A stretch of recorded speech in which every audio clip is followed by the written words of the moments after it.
Nous te remercions, Loba, par la grâce de ta parole que tu nous as accordée au moyen du deuxième-né. Cette sainte parole nous purifie et nous libère. Quand nous dormons, réveillons, c'est la grâce de ta parole, Loba.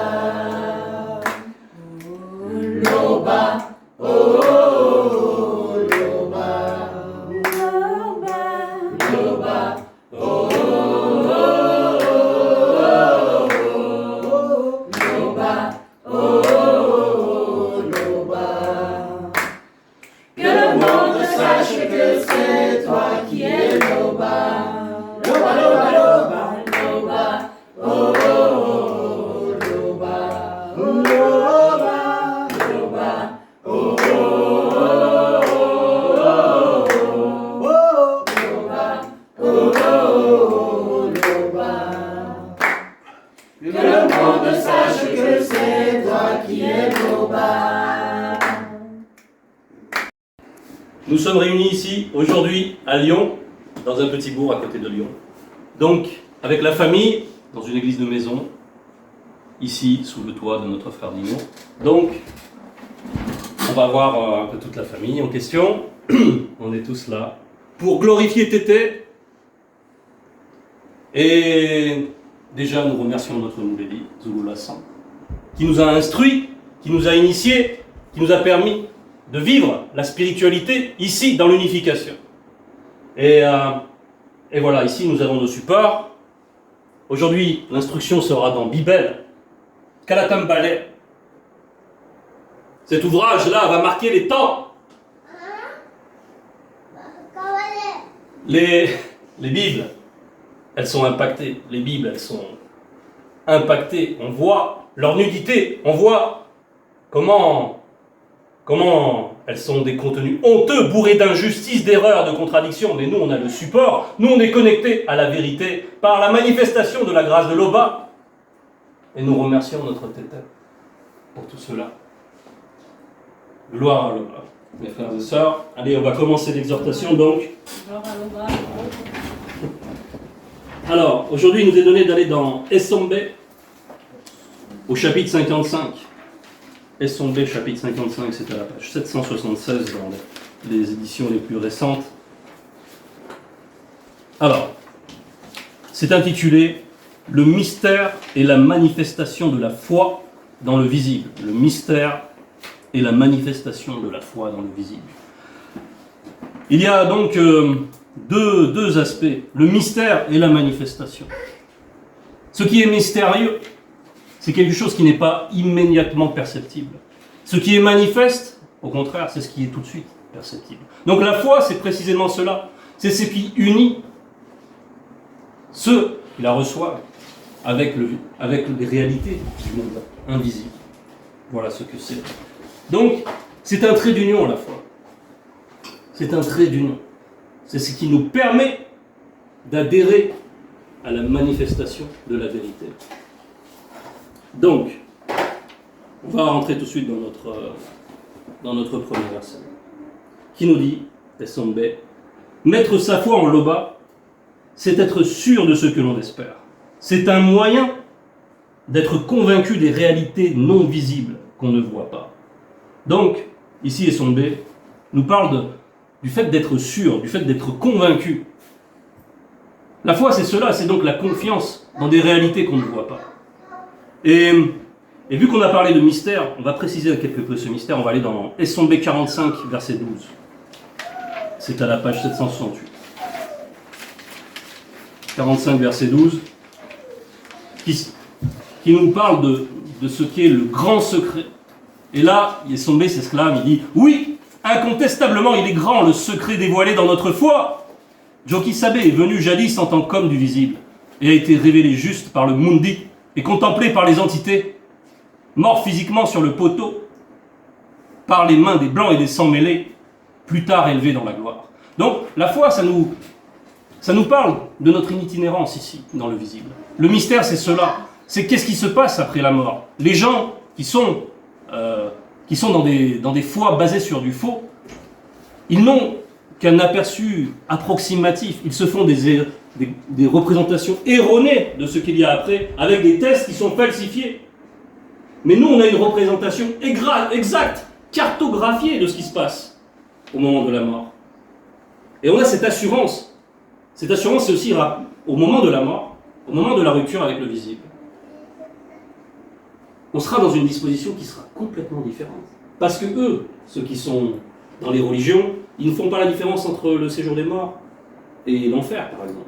Ils croient que l'enfer, c'est un lieu où on brûle, un peu de châtiment. On dit que dans l'enfer, ils sont torturés par des démons. Enfin, des représentations complètement aberrantes. Donc, quand va survenir le moment de la mort, ils seront dans le doute, malgré leur foi. Mais nous, notre foi, elle se rapporte à la vérité, aux réalités qu'il y a derrière ce que nous pouvons percevoir immédiatement dans le visible. On a cette connaissance, on sait quelle est la destination, on sait ce qui se passe, selon que l'on soit non-initié gracié, selon que l'on soit non-initié si on n'est pas dans le Verbe. C'est pas la même destination, évidemment. On sait exactement, donc nos cœurs, nos consciences sont rassurées. On est sûr de cela. C'est ce que nous dit donc Essombé dans notre passage. C'est un moyen d'être convaincu des réalités. Donc ça, c'est très important. Nous, on a affaire aux réalités. C'est donc une réalité avec R majuscule. On nous parle de ce qui est véridique. Notre foi, elle est rapportée à ce qui est vrai. Non pas à les fausses foi des Bibles falsifiées, etc., de toutes ces religions. On voit dans quelle turpitude ils sont au moment de la mort. On voit comment ils perçoivent la mort comme une grande inconnue. Ce n'est plus notre cas. Nous, on est transportés par-delà cette réalité. On a la conscience transcendée, et ça, c'est au moyen de notre foi. Donc, verset 2, c'est à cause de leur foi que les ancêtres, avec un A majuscule, là on nous parle des ancêtres qui se sont inscrits dans le Verbe. C'est à cause de leur foi que les ancêtres initiés ont obtenu un bon témoignage. Un bon témoignage. Les ancêtres. Donc là, on ne parle pas du culte des ancêtres dans OAC, on ne parle pas de toutes ces dérives là, qui consistent à faire des fétiches avec des crânes. Non, ça c'est l'hérésie, ça c'est l'influence des démons, c'est l'impureté. Donc là, on nous parle des ancêtres. Ceux qui ont connu la grâce manifestée de l'Oba, ceux qui ont vécu ici, dans les réalités du visible, qui ont cheminé, qui ont montré le courage, eh bien ceux-là, ils ont reçu un bon témoignage. Et ce bon témoignage, c'est qu'ils sont connus. Ils sont connus. Ils ne sont pas connus, comme on parlait avec le frère Yannick, ils ne sont pas connus par la plupart de ceux qui sont dans le visible, ceux qui recherchent une vaine gloire. Non, ils sont connus par les entités spirituelles. Ils sont connus par les réalités spirituelles. Donc, Essombé nous parle de cette filiation, de ce dans quoi on s'inscrit au moyen de cette foi. Et c'est par cette foi, donc, qu'ils ont pu obtenir ce bon témoignage. Et cette foi, c'est une foi donc, qui est vivante, qui est active. On en parle dans le verset 3. Grâce à la foi qui est alimentée par le Verbe de l'Oba, nous comprenons que les réalités visibles et invisibles ont été agencées par la manifestation de la volonté de l'Oba. Et que les choses visibles proviennent des réalités invisibles. Juste ça, on ne se rend pas compte, parce que pour nous, on est très familier de ces choses-là, parce qu'on est toujours au contact de notre homélie, mais ces choses-là sont évidentes pour nous. Les autres n'ont aucunement conscience de cet agencement des choses. Ils ont une conscience plafonnée, limitée. Ils ne comprennent pas les causes et les effets. Pour eux, ils croient au hasard. Ils sont dans l'errance, dans l'égarement. Ils sont dans la peur. La peur, donc, on l'a vu, de la mort. Nous, on a conscience de cet agencement des choses. On nous a instruit avec précision sur les multivers, sur toutes les réalités invisibles, réalités astrales, sur comment tout cela ça a été agencé depuis le commencement, depuis l'origine des Botedi, dans Bibel. Donc, on sait par là que la nature nous enseigne, puisque la nature nous transmet cette connaissance. Bien sûr, il y avait la nature avant la chute, mais néanmoins, toujours la nature nous enseigne. Toujours le Verbe nous enseigne à travers la nature. On est dans cette conception, et c'est la foi qui nous permet de concevoir cela. Puisque ce sont des choses qu'on ne voit pas. Ce sont des choses qu'on a simplement conçues partiellement, par l'instruction, par l'enseignement auquel on a adhéré. Donc, ça nous permet de nous situer aussi, de savoir qui on est. Souvent, bien sûr, le quotidien nous rappelle toujours, voilà, il y a telle personne, elle est médiatisée, elle a des milliards, etc., elle passe pour importante. Mais en vérité, elle n'est rien. Elle compte pour rien. Nous, ce n'est pas notre cas. Il faut connaître cette position. La foi doit amener à cela, à connaître comment on s'inscrit. Il y a eu un agencement, et nous, on intègre cet agencement. On a donc une valeur particulière. Et la foi doit nous permettre de nous positionner comme cela, frères et sœurs. Il faut vraiment être conscient de cela. Ne plus laisser qui que ce soit nous parler n'importe comment. Ne plus accepter tout cela. Bien sûr, il faut faire avec sagesse, avec l'aide du Verbe. Il ne faut pas manifester du n'importe quoi. Mais on est enseigné. L'enseignement nous donne tout. Toutes les clés. Il y a toujours la solution. Dans toutes les situations. Parce que c'est le Verbe qui est au contrôle. Donc, il faut avoir conscience de cette force qui est la nôtre. La foi, c'est aussi la force. La force de conviction. Et avec ça, on peut faire bouger beaucoup de choses. Avec ça, on peut œuvrer. Avec la précision, avec la connaissance des réalités. On peut rectifier les foi basées sur du faux. On peut faire énormément de choses. Il faut le faire, on l'a vu. Les exhortations de cette semaine, c'était la foi et les œuvres. N'est-ce pas? Donc, il faut bien sûr que cette foi se transcrive dans les œuvres, déjà par l'obéissance, bien sûr, premièrement. Et plus nous sommes obéissants, et plus nous sommes sanctifiés, et plus nous sommes en adéquation avec les réalités invisibles. Et plus nous sommes efficaces, parce que le Verbe est efficace. Il faut avoir conscience de tous ces processus. Nous sommes des avatars, des représentants du grand ordre des choses. Ce sont nos grands frères, les entités. Donc connaissons cette nature qui nous unit. Par la foi, on est unis à cela. Donc il faut vraiment être conscient de cette force pour vivre aussi sur le modèle de nos ancêtres qui ont accompli de grandes choses avec cette même foi. Nous aussi, nous sommes détenteurs de ce pouvoir. Le Verbe nous alimente. Sinon, à quoi bon? À quoi bon recevoir la foi? Pour rester chez soi? Et puis, bon, on va voir par la suite. Verset 4. Or, sans la foi, qui est alimentée par le Verbe de Loba, il est impossible de lui être agréable. Bon, ça, on va prendre un verset qui l'explicite davantage. C'est juste la page précédente. Donc, c'est Psaume B54, verset 46. Qui nous dit « Car le juste connu vivra par la foi, et les œuvres alimentées par le Verbe de Loba. » Donc, le juste connu, déjà le fait d'être connu, voilà, ce n'est que par la foi. Qu'est-ce qu'on veut nous dire par là? C'est que bien sûr, il y a des personnes qui luttent pour des causes justes, et mais ils sont comme des sacrifiés. Eux aussi, ils passent, et ils passeront au jugement. Après le jugement, on verra ce qu'il en ressort. Mais on parlera aussi de cet aspect du jugement, parce qu'on a parlé aussi de la mort, de ce qui se passe après, on va parler aussi du jugement. Parce que la foi nous met dans une position bien particulière. Nous sommes déjà des enfants de Tétèle. Peu importe la personne qui pense pratiquer ce qui est juste, il n'aura pas le processus de la sanctification. Il sera grévé de portes. Il aura plein de tâches, malgré tout. Il aura des failles. Et il n'aura rien, il ne pourra pas se défaire de certaines de ces failles. C'est impossible. C'est le Verbe qui nous permet d'aller au-delà de cette mauvaise nature. Et il n'y a que le Verbe qui permet cela. Donc, bien sûr, pour être agréable, il faut la sainteté, il faut la sanctification, et la sainteté, c'est notre objectif. Donc évidemment, bien sûr, pour être agréable au Verbe de Loba, ça ne peut passer que par la foi. Verset 5. Nous donc aussi, puisque nous avons la même foi, donc la même foi que nos ancêtres, rejetons tout fardeau non connu. Virgule, je vais m'arrêter là. Rejetons tout fardeau non connu. On nous dit un fardeau et on nous dit non connu. Donc un fardeau, souvent on a l'impression que ça va être quelque chose. Ça va être un état de conscience. Ça peut être un état de conscience. Hein.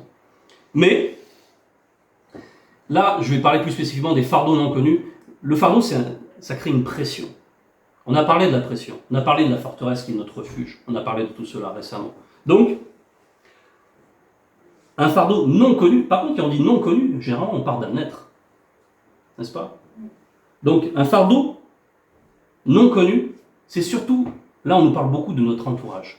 De ceux, justement, qui n'adhèrent pas au message du Moulédi, qui n'adhèrent pas à la vérité, à ceux qu'on est obligé de côtoyer, de par nos liens charnels, de par des circonstances de travail, des collègues, etc. Voilà. Il ne faut pas accepter cette pression. c'est ce qu'il nous est dit là. Rejetons tout fardeau non connu. Donc, si quelqu'un dans ta famille exerce un tantinet de pression, contrarie ta marche en quoi que ce soit, fais place nette. Fais en sorte que cette personne elle reste à sa place. Fais en sorte qu'elle ne puisse pas avoir un moyen de pression sur toi. Rejette cette pression. Fais-lui comprendre qu'elle n'a pas d'emprise sur toi. Fais en sorte qu'elle le comprenne par les faits, juste en mettant du large, juste en ne la côtoyant plus pendant un certain temps. Mais il faut qu'elle comprenne que c'est fini ça, que tu ne vas pas te laisser contrarier dans ta marche, que ta foi, elle ne doit pas tolérer un proche qui fait obstacle. Quelqu'un qui veut venir contrarier ta foi, c'est impossible. Il faut se défaire de ça, quel que soit le lien, que ce soit ta mère, que ce soit ta femme, peu importe. Si jamais elle vient à contrarier ta marche, il faut avoir ce courage de rejeter cette pression. Alors ça peut se faire en étapes. On peut l'avertir premièrement, le faire avec sagesse. Mais si jamais elle franchit ce seuil qu'on lui impose, eh bien là, il va falloir agir en conséquence. Prendre les bonnes dispositions. Accepter de faire le sacrifice. Mais ça paraît un sacrifice sur le moment, mais en fait c'est une libération. Puisque c'est un fardeau qu'on rejette. Quelque temps après, ça paraîtra, mais qu'est-ce que je suis mieux sans toutes ces sollicitations qui servent à rien, qu'est-ce que je suis mieux dans la paix? Parce que quand il y a le fardeau, il n'y a pas la paix. Et nous, on nous donne la paix. Donc il ne faut pas accepter les interférences avec ça. Ça, c'est le package qui va avec la foi. On a la paix. Donc, conservons cette paix. Si on peut concilier, si on peut avoir des rapports, on arrive à concilier, à faire en sorte de bien compartimenter, que la personne est suffisamment sage pour rester à sa place, quant à notre foi, ça va. Sinon, s'il n'y a pas de compromis possible, il faut se défaire de ça. Il faut se défaire de ça. Il faut avoir ce courage. C'est important parce que sinon vous êtes freiné dans votre marche. Sinon vous êtes constamment ramené à ça. Vous êtes constamment grévé par rapport à ça. Et voilà, vous ne pouvez pas vous épanouir spirituellement. Complètement. Vous êtes retardé, au minimum retardé dans votre marche. Donc ceux qui ne veulent pas entendre, ceux qui ne veulent rien entendre, et ceux qui veulent se positionner comme ennemis, voilà, il faut se débarrasser. Après, un fardeau non connu, il faut aussi... ça peut être aussi autre chose. Ça peut être aussi ce qui se passe par exemple dans les rêves. Les frères, les sœurs qui peuvent faire des rêves de nuit, qui ont un problème comme ça, qui est récurrent, et qui luttent, qui se fatiguent, ils ont l'impression que jamais ils pourront s'en sortir. Il faut dépasser cette impression. C'est parce qu'on le considère comme ça. C'est parce que justement la foi, elle vient en opposition avec ce fardeau. C'est qu'il y a quelque chose, c'est qu'à force de subir, on a accepté cette pression, on a accepté ce fardeau. Et on ne manifeste plus la foi convenablement. Parce que le Verbe agit, on n'a plus cette assurance qui nous permet de nous dire, ça de toute façon, ok, c'est là, je l'ignore, je remets tout en prière, et le Verbe va agir. Et le Verbe va agir. Je sais que ça va se terminer, que ça, je vais arrêter d'être harcelé par ce genre de choses. Donc c'est déjà refuser ce fardeau. Refuser son emprise. Ah, ça s'est manifesté dans mon rêve, boum, je remets tout en prière, et je repense plus du tout à ça. Et boum, j'avance. Quand le Verbe va avoir sa disposition, il va agir. Parce qu'on manifeste la confiance, parce que ça a une saveur.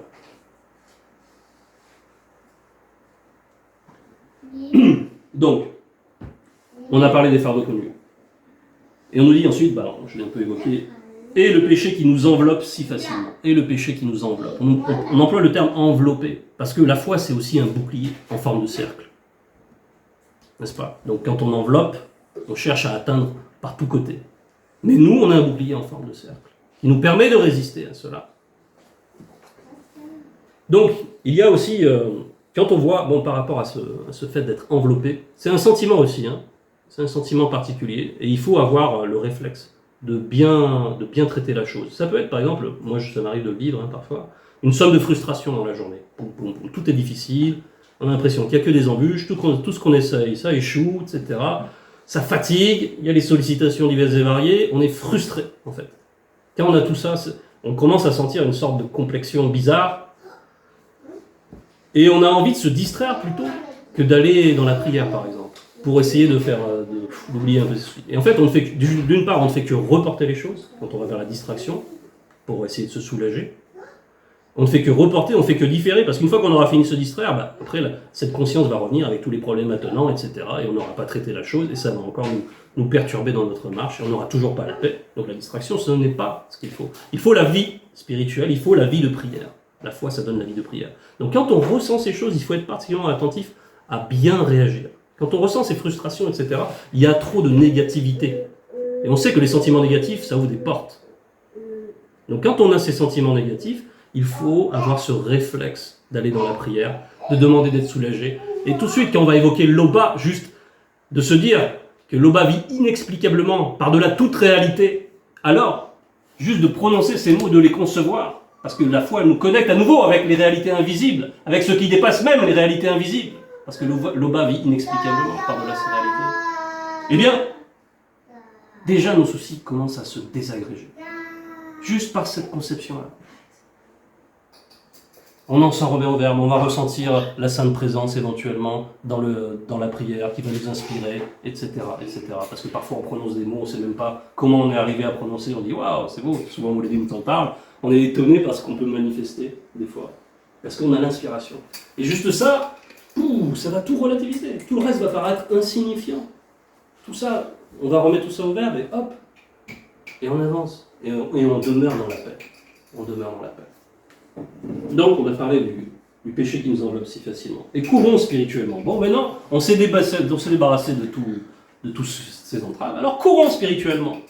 Ça, on a eu aussi des exhortations. On a eu, je crois, dans l'ordre, courir vers le but. Et ensuite, on a eu la foi et les œuvres. Donc, tout ça, c'est une continuation. Hein.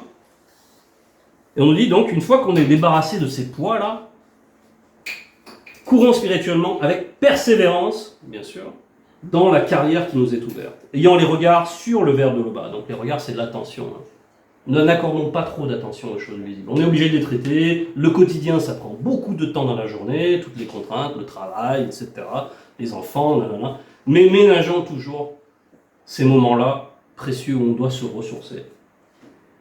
Où on doit progresser, c'est ce qu'on va voir. Parce que là, on nous parle de courir, donc il y a la notion de progression. On doit rechercher la progression. Donc, ayant les regards sur le verbe de l'Oba, lui qui fait naître la foi et qui la rend parfaite, car c'est là notre objectif. La perfection. Le lien de la perfection, c'est l'amour, mais on va en reparler aussi après. On a un objectif. La perfection. Et ce n'est pas irréalisable. Parce que la perfection, c'est quelque chose qui impressionne. Cette notion-là a fait perfection. Mais c'est le verbe qui manifeste cela. On ne va pas courir seul. On va courir sous la guidance du verbe. Le verbe peut nous amener à transcender nos consciences, avoir des consciences vraiment exaltées spirituellement. Il faut qu'on s'en rappelle. C'est pas de la fiction. C'est pas de la foi fiction là. C'est la foi, c'est des réalités. On est dans cette réalité. On est connecté à ces réalités-là, à la seule réalité connue qui finira par être complètement dévoilée, à la grande consommation. Donc, quand on nous parle d'un but à acquérir, il est à portée. Et son B, il a couru. Il dit à un moment, hein, ce n'est pas que j'ai remporté déjà la victoire, etc. Plus tard, et après, il nous informe qu'il a obtenu la couronne de justice, qu'elle lui a été garantie. Il a couru. Donc nous aussi. Hein. Donc, verset 6, c'est ce que nous dit, rappelle là, et son B, en fait. Il veut nous stimuler au verset 6. En combattant encore contre le péché. Cela montre que vous n'avez pas encore dominé votre âme et votre corps. Et il le dit avec force. C'est pas pour accabler. Au contraire, c'est pour... Tout le monde sait où il en est dans sa marche. Tout le monde sait qu'est-ce qui manque encore, qu'est-ce qu'il faut travailler en priorité, qu'est-ce qui vraiment est quelque chose comme un fardeau dans la marche. Donc il faut prendre cela, il faut arrêter de se laisser... de se laisser guider au fil de l'eau, quoi, de se laisser porter par le courant, ça, c'est pas comme ça. C'est-à-dire, on est dans un côté routinier qui peut... par exemple, on a nos conférences, etc. C'est bien, c'est très très bien d'être connecté. Mais, tout cela, c'est fait pour un but. C'est notre avancement spirituel. Donc il faut rechercher cet avancement, il faut le désirer. Il faut désirer être saint. Il faut vraiment vouloir vivre pleinement la sainteté. C'est bon quand on s'en rapproche, parce qu'on évolue quand même, hein. On a avancé sur le chemin. Il y a des choses qui ont complètement disparu. Il y a des moments précis dans la prière, dans la méditation, qui vont être très, très intenses, très, très puissants.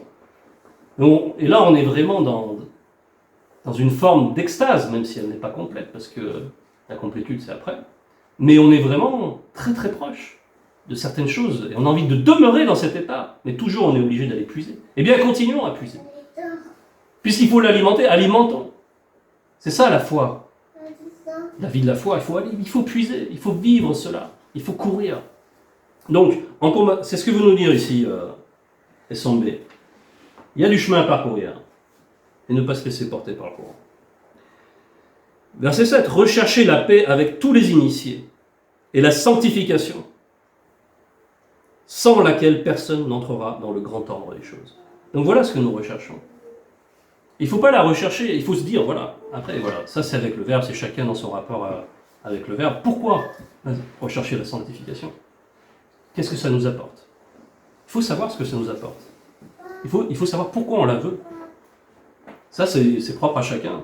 Mais déjà, de se poser ces questions, ça ouvre des portes, spirituellement, à la progression.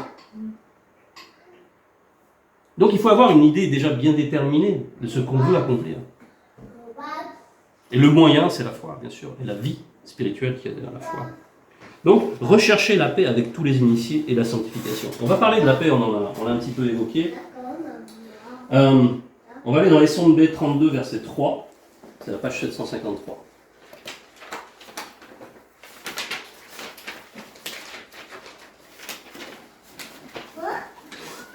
32, verset 3. Et on prendra le verset 7 ensuite. Et les Sombé nous dit ici, efforcez-vous de maintenir l'unité que donne le Moody Musangi par la paix qui vous lie maintenant les uns aux autres. Qui vous lie maintenant les uns aux autres. Donc, il y a déjà sur le plan individuel, il y a la paix. Il faut vivre la paix. On a vu tout cela, il fallait laisser les fardeaux, etc. Donc, il faut déjà avoir la paix intérieure. Maintenant, il faut qu'on vive communément, comme on fait là, par la manifestation de la grâce de l'Oba. Il faut vivre la fraternité, la paix, la concorde, l'amour fraternel. Parce que ça, c'est une dimension de la sanctification. Et on va prendre le verset 7 pour nous en parler encore. De cette façon, nous parviendrons tous ensemble à l'unité de la foi, dans la manifestation de la connaissance des deux fils de l'Oba, manifestés avant la non-existence. Donc, on nous parle, nous parviendrons tous ensemble à l'unité de la foi. L'unité de la foi. C'est que par le moyen de la foi, on arrive à unifier nos trois êtres, à les mettre en accord avec l'enseignement. Déjà, il y a cette dimension, donc individuelle, c'est la sanctification. Faire en sorte que nos trois êtres disent oui ensemble, disent non ensemble, qu'ils soient toujours d'accord. Ça, cet état des choses, bon, déjà, il n'y a que le verbe qui peut donner ça. Ça, c'est sûr. Mais on doit la rechercher avec ardeur, cette unification. Et cette dimension de la paix, il faut la mettre après à profit dans la communauté, comme on le fait là. Mais après, par bien d'autres manières. Plus on sera disposé, on l'a dit tout à l'heure, plus on sera disposé par le Verbe, plus on sera sanctifié, plus on pourra rayonner, avoir de l'impact dans ce monde. Comme vous l'ai dit, il y a un énorme impact. Si on s'en tient aux vues sur les vidéos, on dirait que c'est pas grand-chose. Mais quand on voit dans la réalité ce qui se passe, bon, nous, c'est à notre échelle, on est des petits feux, mais c'est important de participer. C'est très important. On doit se rapprocher de cet état de conscience qui est celui de notre Mouledi. On doit s'en rapprocher. Lui, c'est le feu incandescent. Mais nous, on est des petits feux. On va parler aussi de l'aspect du feu après. Donc, verset 8, veillez à ce que nul ne se prive de la manifestation de la grâce de l'Oba. Donc ça, c'est aussi un conseil d'accomplissement dans la foi. Veillez à ce que nul ne se prive de la manifestation de la grâce de l'Oba. Ça va être particulièrement par rapport à ceux qui on l'a évoqué tout à l'heure, qui ont un problème récurrent, qui ont l'impression qu'ils ne peuvent pas s'en dépêtrer, qu'ils ont beau faire, ils ont ouvert trop de portes, voilà. Et il y a une forme de culpabilité qui s'instaure, on se sent indigne d'aller dans la prière, par exemple.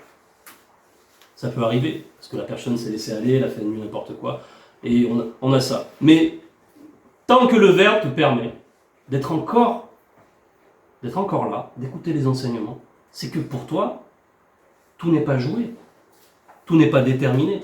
Parce que, bien sûr, il y a la miséricorde. Le Verbe sait d'où on vient. Avant, on a eu des vies qui étaient du n'importe quoi. Bon, le Verbe tient compte de cela aussi. Mais il s'agit de manifester, on va dire, bien sûr, la sincérité et la bonne volonté. On ne joue pas avec le Verbe, on verra aussi ensuite. Mais, en tout cas, il ne faut pas que la culpabilité nous paralyse spirituellement. Si quelqu'un vient faire... il faut qu'il aille dans la prière, au contraire. Il faut qu'il aille s'humilier, qu'il aille se repentir dans la prière, et qu'il manifeste cette réelle intention de sortir de son état de péché. Et il faut qu'il le fasse, sans retenue. C'est normal de ressentir la honte, mais après tu confies cette honte. Et après tu pars, tu laisses cette honte. Tu vas le confier, tu laisses ce fardeau. Et est-ce que nul ne se prive de la manifestation de la grâce de l'Oba? À ce qu'aucune racine d'amertume poussant des rejetons ne produise en vous du trouble mental, intellectuel, moral et spirituel, et que plusieurs n'en soient infectés, point virgule.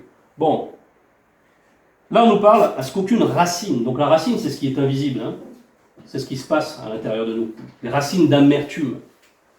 Donc là ça nous appelle à surveiller ce qui se passe dans notre intériorité, à l'introspection. C'est quelque chose qu'il faut faire. Il ne faut pas que ça devienne ça aussi paralysant. Hein. Parce que le trop d'introspection, le trop de réflexion, c'est quelque chose qui va... Le trop d'analyse, de suranalyse, bon, moi je parle pour moi, ça peut des fois être quelque chose que je suis obligé de traiter aussi, ça. Mais il faut pratiquer l'introspection. Il faut le faire régulièrement. Pourquoi j'ai manifesté telle chose, tel comportement? Quelles sont mes intentions lorsque je pose une question? Essayez de voir vraiment en profondeur. Parce que dans cette profondeur, plus on éclairera ces profondeurs, plus le Verbe va pouvoir s'épanouir dans ces profondeurs. Donc l'introspection, c'est très très très important. C'est aller avec le Verbe, et se laisser éclairer par le Verbe, et voir en vérité qu'est-ce qui me motive dans telle chose, quelles sont mes intentions profondes. Et maintenant, bien sûr, si on trouve un sujet d'amertume, bon ben là, il faut absolument mettre ça dans la lumière du Verbe, il faut le mettre en prière. L'amertume, ça peut être quoi? Ça peut être une jalousie, ça peut être causé par de la jalousie, ça peut être plein de sortes d'amertume. Une amertume, c'est trouver que son sort n'est pas en adéquation avec sa foi. Que finalement, je subis beaucoup de choses, à quoi ça sert que je marche dans la foi, etc. Donc ça va commencer à créer de l'amertume. Voilà. Et donc, après, si on accepte cet état de conscience, si on compose avec cette amertume, qu'est-ce que ça va produire? Que des choses nuisibles. Nuisibles non seulement pour soi, mais en plus pour ceux qui sont déjà dans la communauté, ceux qui vivent aussi la marche et qui sont en contact de nous.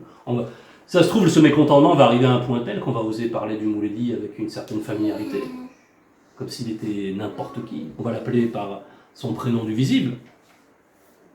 Ça, déjà, c'est une dégradation, ça témoigne d'une dégradation, d'un manque de considération pour qui il est véritablement. Bon, je prends des exemples, hein.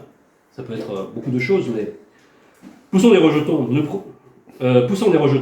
ne produisent en vous du trouble mental, intellectuel, moral et finalement spirituel. Il y a un processus, hein. Trouble mental. Après, d'abord c'est mental, c'est donc une forme de pression, hein. C'est aussi une forme de pression, une forme de fardeau, hein. L'amertume. Et si on ne la traite pas convenablement, voilà ce que ça produit. Ça atteint après l'intellect, la capacité à se représenter les choses spirituelles, la capacité à les aborder. Et finalement, morale. Là, c'est carrément après la loi qu'on commence à remettre en question, dans certains des aspects. Et finalement, spirituel, là, c'est carrément, on s'attaque à l'origine de notre foi. Donc, on voit ce processus. Et que plusieurs n'en soient infectés. Donc, là, c'est un désastre. Hein. Quand on en est là, la responsabilité est très grande. Hein, parce que quand c'est pour soi, le Verbe va pardonner plus facilement des choses. Hein. Mais si en plus on entraîne des frères dans du n'importe quoi, là c'est plus la même chose. Hein. La responsabilité est plus lourde. Hein. Les frères et sœurs, bien sûr. Et Sombé poursuit. à ce qu'il n'y est ni impudique, ni profane comme Benegno Gita, entre parenthèses Ésaü, qui pour un mai vendit son droit d'aînesse. On va prendre le verset 9 qui va avec. Selon ce qui est écrit, Benegno Gita promis, puis lui céda ses droits de fils aîné. Bon, on nous parle déjà des impudiques, des profanes, bon bref. Il faut faire attention, pourquoi on parle de ça? Donc ça c'est aussi par rapport à l'unification. Hein. Quand il y a quelqu'un qui manifeste, c'est déjà arrivé plusieurs fois, qui manifeste quelque chose qui est complètement étrange par rapport à notre foi, qui va avoir des paroles qui sont bizarres, comme le jadis peut en manifester. Il arrive avec des paroles un peu détournées, puis il commence à faire germer une idée étrange. Bon, il faut avoir le discernement par rapport à ça, et si le verbe de l'Aubin nous permet de discerner que le frère manifeste quelque chose de contraire à la juste doctrine, il ne faut pas laisser comme ça zapper et se dire non, la marche c'est personnel, le salut c'est personnel. Non, c'est pas comme ça. L'amour doit déjà nous inciter à s'occuper de ce problème-là. Pourquoi tu manifestes ça, frère? Regarde, c'est parce qu'il nous a enseigné. Et tu le reprends dans le verbe. Tu ramènes Bibel, tu le reprends avec le verbe, avec sagesse, avec amour, en privé dans un premier temps. Et tu vas le voir et tu lui dis, voilà, regarde, ce que tu manifestes là, c'est pas conforme à ce qu'on a reçu. Est-ce que tu en conviens ou pas?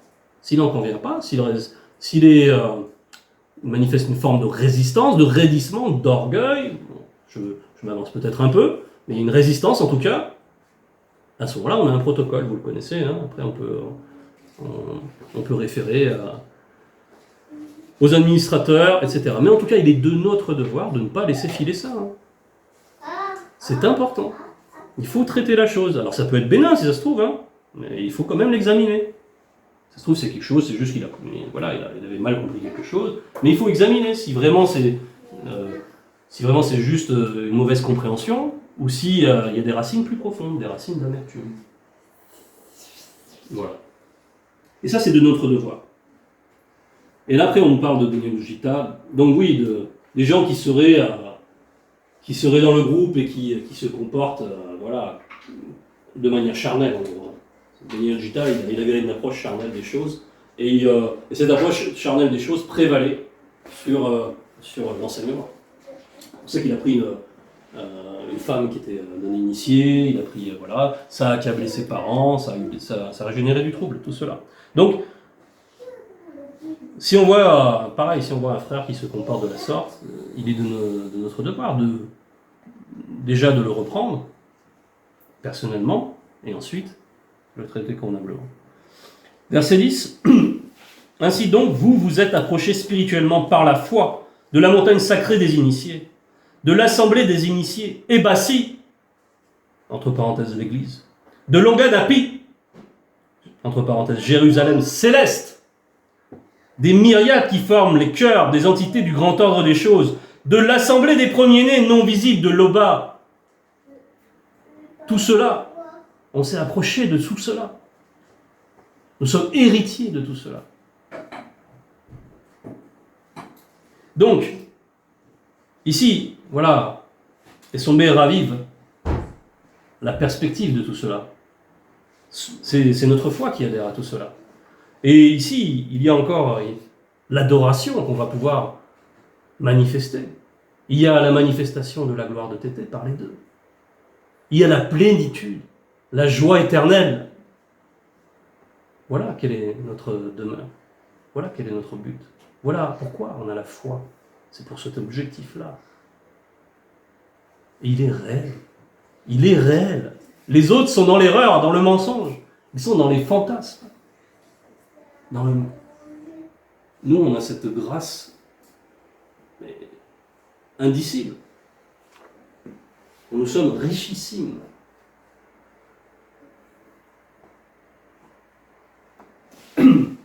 Donc voilà, il est bon de se rappeler toutes les promesses qui sont tenues avec la foi. Verset 11. Gardez-vous de refuser d'entendre le vers de l'Oba qui parle à votre esprit. Bon, je vais poursuivre un peu. Car si plusieurs non-initiés n'ont pas échappé, qui refusèrent d'entendre Boussi qui publiait les oracles dans le visible, combien moins échapperons-nous si nous nous détournons de celui qui parle d'au-delà des cieux non visibles, c'est-à-dire le vers de l'Oba. Bon. Gardez-vous de refuser d'entendre le vers de l'Oba. Bon, qui parle à notre esprit. c'est justement ça. Par exemple, dans l'introspection, il va nous être donné d'apercevoir peut-être des choses qu'on ne conscientisait pas, qui étaient semi-conscientes, qui étaient inconscientes. Bien, il va falloir, si le Verbe nous les montre, c'est qu'il nous donne de pouvoir agir avec lui, sur ces choses-là. S'il y a des avertissements par rapport à cela, à un comportement qu'on manifeste, ça peut être la colère, ça peut être l'orgueil, ça peut être, voilà, que le Verbe nous donne de conscientiser cela. Et il y a plein de manières, hein, parce que le Verbe parle cependant tantôt d'une manière, tantôt d'une autre. Il peut parler directement à notre esprit, mais il peut parler par l'enseignement, parce que là aussi, il parle à notre esprit, par l'enseignement. Il peut parler par un frère. Il faut être en alerte, il faut être en veille. Une foi qui est vivante, c'est une foi qui veille. Donc, quand il y a cela, attention. On me donne de prendre conscience de quelque chose. Donc, déjà, je vais aller dans la prière, je vais demander cette chose-là, d'être plus conscient encore, de pouvoir être transformé par le Verbe, de pouvoir manifester tous les efforts. Quand cette circonstance va se représenter, attention, je ne vais plus manifester cela, je vais employer toute ma volonté et je vais me reposer sur la confiance dans le Verbe. Pour que ça marche, pour que cette fois-ci je ne manifeste plus ce travers. Parce que oui, ben voilà. Moi je sais personnellement, le Verbe m'a donné par exemple, mais avant j'étais colérique, terriblement colérique. Je partais, bouffe. Voilà, le Verbe a effacé cela. Vraiment.